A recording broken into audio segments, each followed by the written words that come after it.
প্রচণ্ড হারে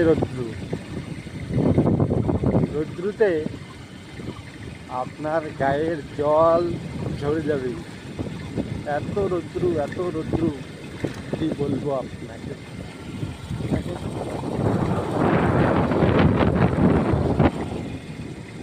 প্রচুর রৌদ্রু, সেখানে একটু ছায়া, সেখানে মানুষ দাঁড়িয়ে আছে।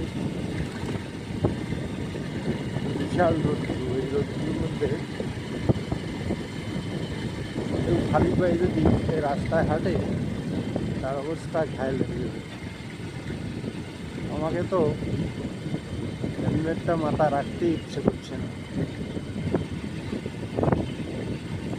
প্রচুর রৌদ্রু। দেখেন এখানে